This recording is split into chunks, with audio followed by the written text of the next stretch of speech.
the leader of Bromley Council. Conservative leader, we should add. And Colin's going to tell us why his tensions are running high on all of this. Colin, what is bothering you so much about this?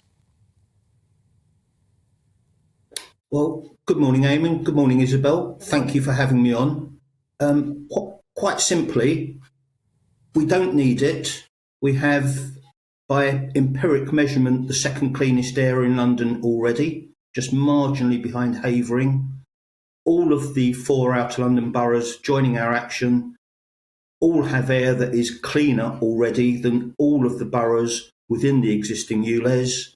And fundamentally, all this does is tax our residents for no discernible benefit. So that's why we're pretty... By London standards, it might be cleaner than other boroughs. Doesn't mean it's clean air, though, does it?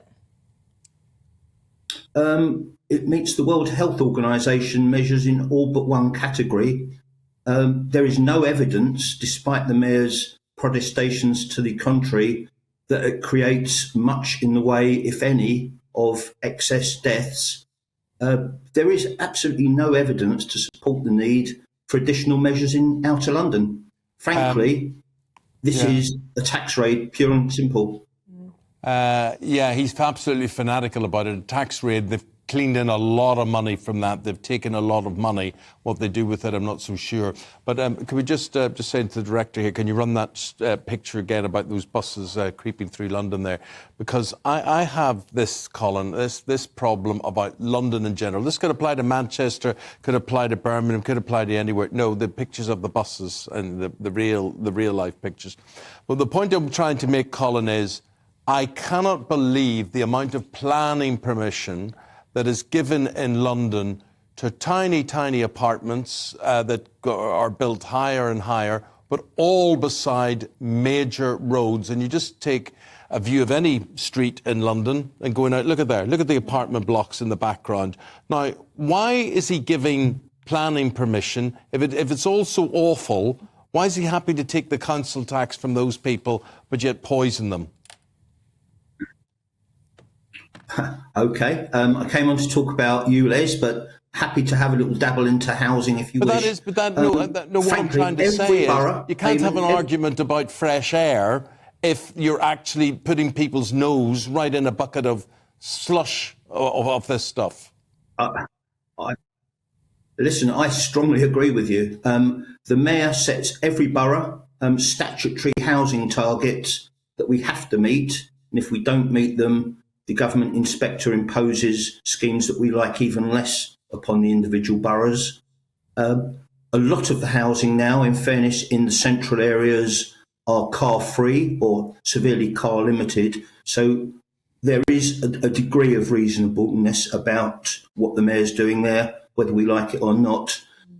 But this falls into the argument about low-traffic neighbourhoods, because when you close off sets of roads, as you rightly allude, Eamon, the only place that traffic can go is down busier main roads, a lot of which have bigger, taller houses with more apartments and more people suffering a greater concentration Colin, of traffic as a result. Let me ask you about people in Bromley. How is this affecting people in Bromley as such? It's hitting them in their pocket. Who is it affecting? Eamon, it goes across the spectrum, really. The fear, there's some real worries about employment shortages, whether you're talking about teachers or bus drivers, care workers, police. All of this has the ability for people living just outside in places like the Swanleys, the Sevenoakses of this world. They'll look for jobs more locally, which will leave institutions in Bromley and employers in Bromley short of staff. And my particular concern, my real worry, is the impact it has on care networks. For example, 60-year-old son living just across the border who looks after 85-year-old mum, £12.50 a day, £25 if he's staying overnight. This is just money that normal people don't have, particularly in these straitened times. You talk about the ULEZ forcing traffic onto different roads. It's got nowhere else to go. Does it not? Can you not see, money aside, fine aside, it is just a deterrent as well. So some people simply choose not to get in a car and therefore there are benefits in terms of less traffic on the roads. It doesn't necessarily mean the same amount of traffic goes to different roads. It actually makes people think twice. People decide, perhaps I'll take a scooter, perhaps I'll walk, perhaps I'll catch a bus. Yeah, Isabel, not to conflate low traffic neighbourhoods with ULEZ, slightly different thing. Low traffic neighbourhoods force people onto main roads. ULEZ effectively, so just on that point. But the problem we have in the outer London boroughs as well, particularly South London, particularly places like Bromley, is it's such a big borough. It's 58.5 square miles, so big that you could actually plop Kensington and Chelsea into one of our wards, Darwin. It's that big. We don't have the traffic infrastructure to support people perhaps cycling or skateboarding or cycling the mini boards, whatever they use nowadays. It's a real problem of simple size and the fact that you can't expect parents to walk 2.5 miles to school every day. So, Colin, what are you going to do about it? You're the leader of that council. Can you actually have a protest about this? Can you have civil disobedience about this? Well, I would never advocate civil disobedience. That's, we're Democrats, we don't do that. You see what happens in countries that do, and that's not a good place to go.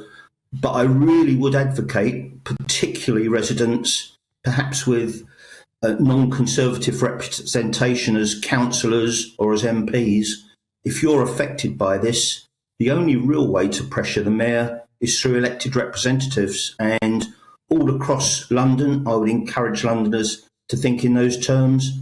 And actually, Eamon, I would go further. If the mayor won't listen, I'm very clear that the government need to step in and do something. They did so recently in Scotland, different matter completely, obviously. The principle is sound, the president is there. This is out of control, what we're seeing at the moment, and it needs to be stopped.